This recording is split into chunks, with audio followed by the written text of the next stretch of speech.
almost didn't make it today. Had a little bit of time earlier today to jump on, but I wound up having to do it in the evening, which is fine because I'm here. No one else is. No one else typically is, and that's okay. Which is why I'm not too worried about this. But all that to say, today is day 82.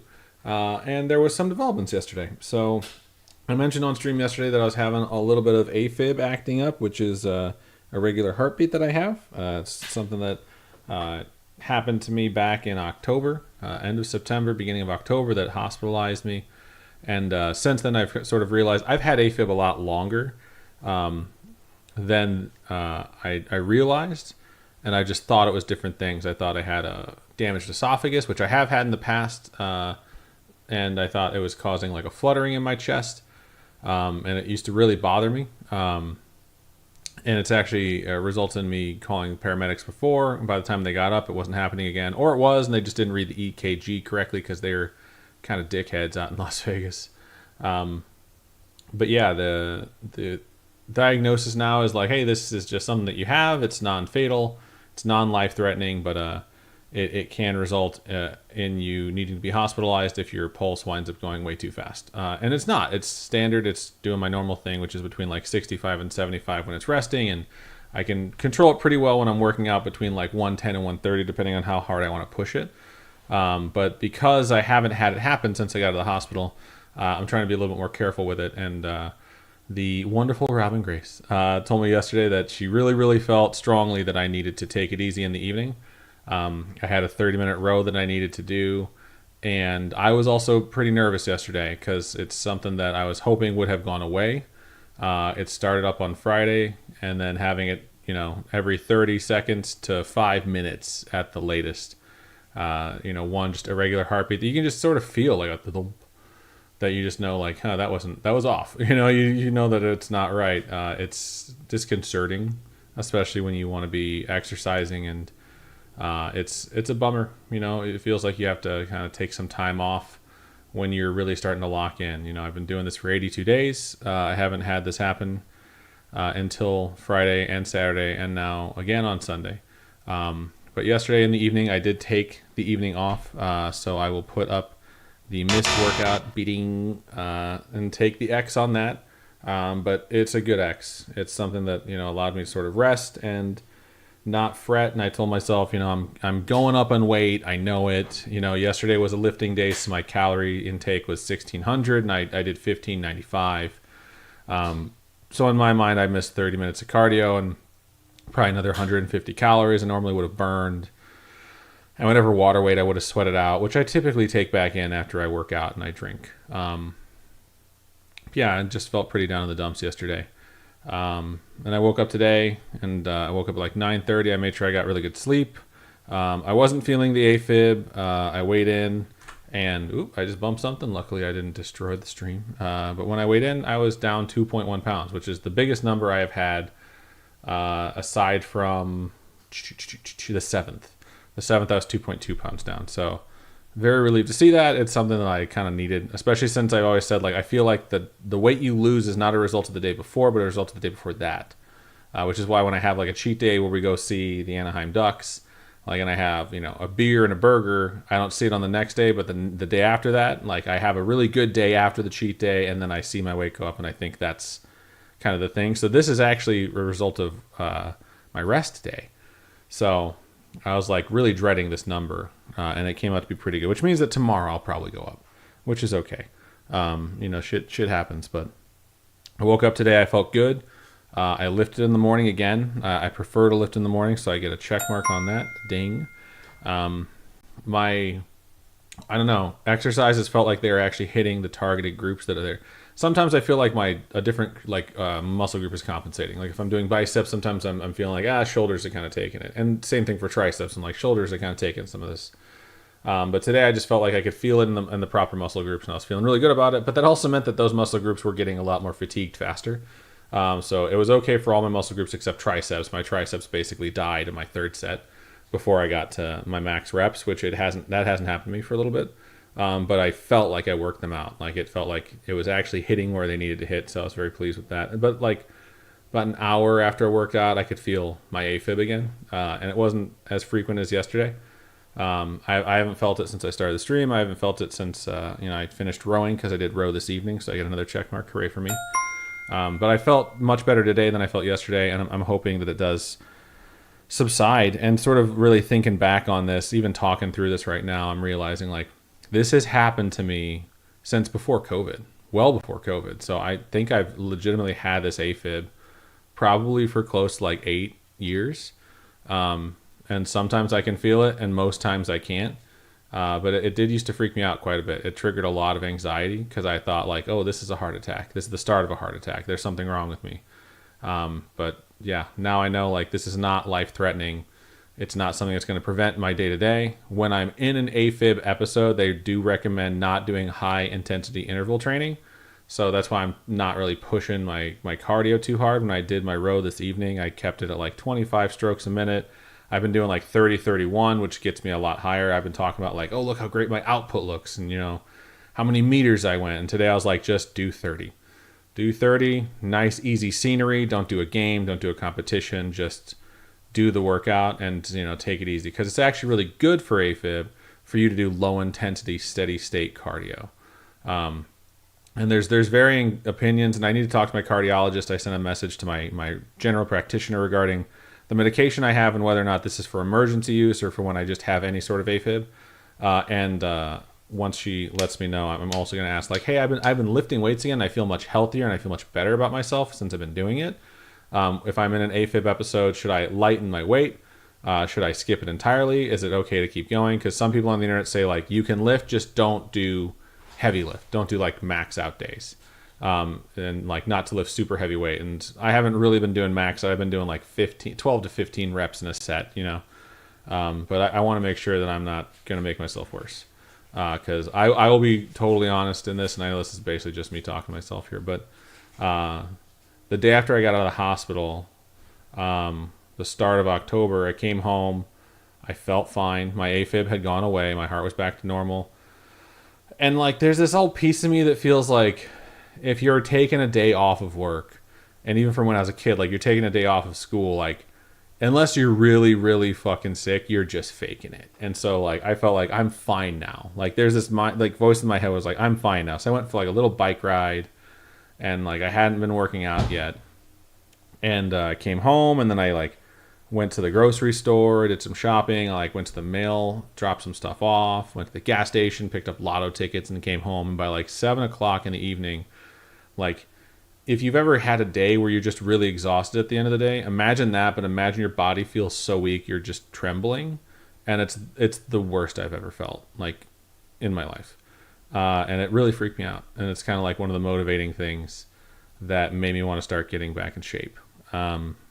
So when I say all this, because it's like I want to keep my workouts going and I want to keep being healthy, but I never want to feel that way again. So whatever I need to do to prevent that from happening, that's what I'm going to do. But I feel very good right now, 11:00 at night, having done both my workouts, and just a little bit of fluttering in my chest here and there, and nothing too crazy. But I'm going to do my due diligence and talk to my doctor, talk to my cardiologist, and make sure like, yeah, you're good to go, or like, hey, make these adjustments on days where you're having an episode. But yeah, that's sort of what happened yesterday. That's why I've earned my first official X. And I'm proud of it in this case. All that said, total numbers. So my monthly total is at 10.2 pounds. I'm over 10 pounds lost for February. And total weight loss is at 56.2. So really, really good. Very happy to see that. I'm going to move over to this shared screen so we can look at what that chart looks like. I'm on pace for 303.4 at the end of the month. My monthly target was 302.4, so it looks like I'm going to fall just short of half a pound by half a pound per day for 28 days by 1 pound based off of the pace I'm at right now. And that pace includes my grand total as it relates to how many days it's been in February so far, and then compared that to what if that pace is maintained through 28 days. So my pace for the last 5 days is 8.2 pounds in 5 days. So if I can keep this pace up, I don't think it's sustainable, but I do think it's a reflection of the fact that I just had a lot of empty calories in my system that are sort of flushing their way out right now, and a lot of retained water. So I do expect that to slow. But if I can keep above the zero point 0.5 for the next several days, and maybe do like 0.6, 0.7, I might have a shot at hitting 302.4. My stretch goal was to be below 300 at the end of the month, which would have been a huge, huge milestone for me. Because March 1st, I fly out to the Dominican, and while I'm there for work, I'm not going to really worry about counting calories. I'm probably going to just eat whatever is offered to me, and I don't know how much time I'll have to work out because the agenda that I have for the 3 days I'm there for conference, the conference basically starts like between 6 and 10 a.m. Whenever you get up, they kind of expect you to show up and start doing stuff. And then like between 10 and 6 is like lectures and shit like that, which will actually be an interesting time. I'm excited to be there.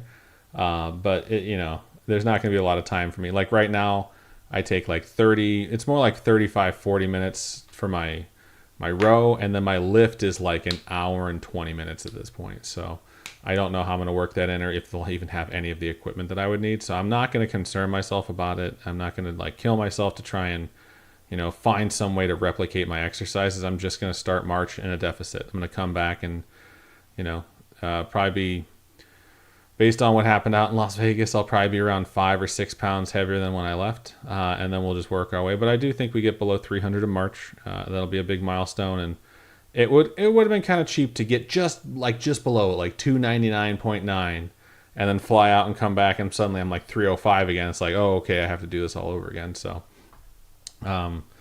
we'll take it as it comes. But really good progress the last 5 days. It's really cool to see. If we look at overall progress, obviously that trend line that doesn't exist on this, but it's still going down. And every time I have a bump, I have a pretty strong recovery afterwards. So I'm really happy with that. Checking the workout history. The workout I did tonight applied to Monday the 23rd, so I have a 7-day streak running right now, which is cool.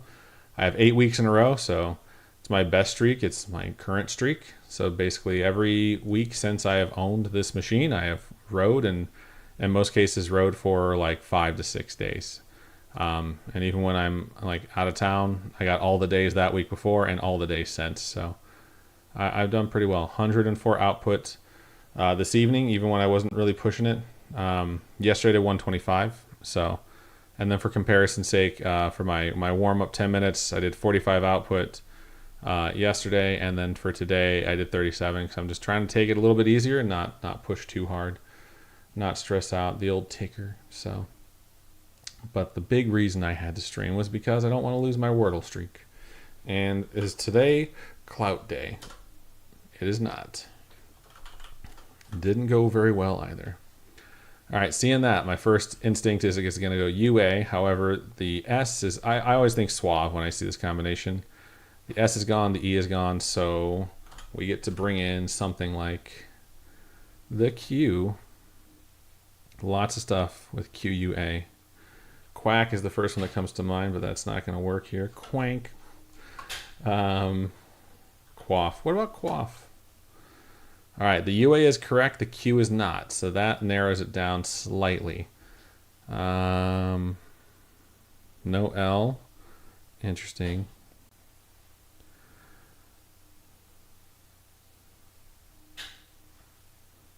Sauna, no sauna. I'm wondering if there's going to be a double A in this, though.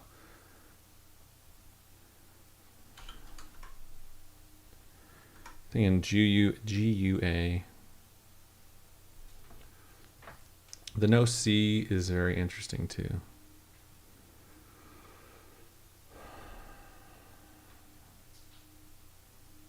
I know it's not good streaming to not be speaking, but I'm deep in thought. I'm also kind of tired. There's no L, so there's no laugh, and it's UA instead of AU anyway. So, trying to think of any letters that can go before UA. GUA works. DUA might work, but that's usually for proper nouns like Dwayne. Duwadi. PUA. I don't think PUA is going to work, but let's just put it up there. It might, actually. Maybe I'm wrong about that. I think I know what this is. Guava. Yep. I knew that double A was going to hit. Cool. So current streak 9, max streak is still way far out of reach, but we didn't blow it today, so that's always a good thing. But yeah, tomorrow is double cardio day, so I'm hoping I feel better tomorrow.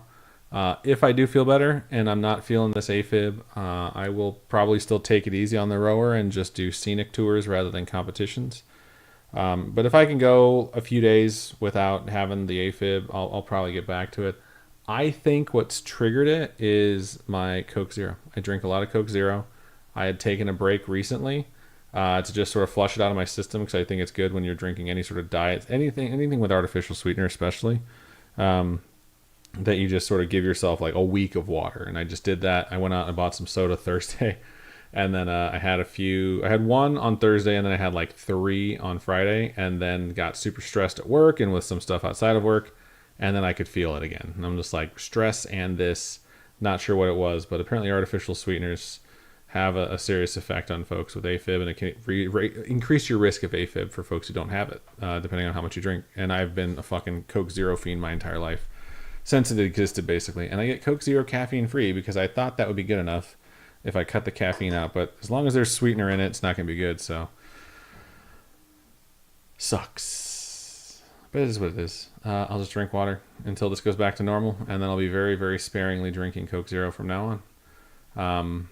But yeah, that's going to be it for me tonight. I have a really rough week of work coming up.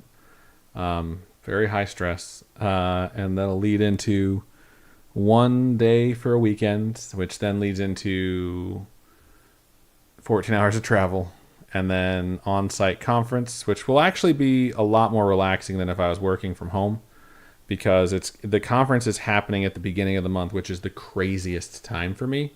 So that will actually be a little bit more relaxing. But this upcoming week, yeah, it's gonna be a busy one. So I will do what I can, but I need to go shower and go to bed. So I'll be back tomorrow at some point. I will see you then.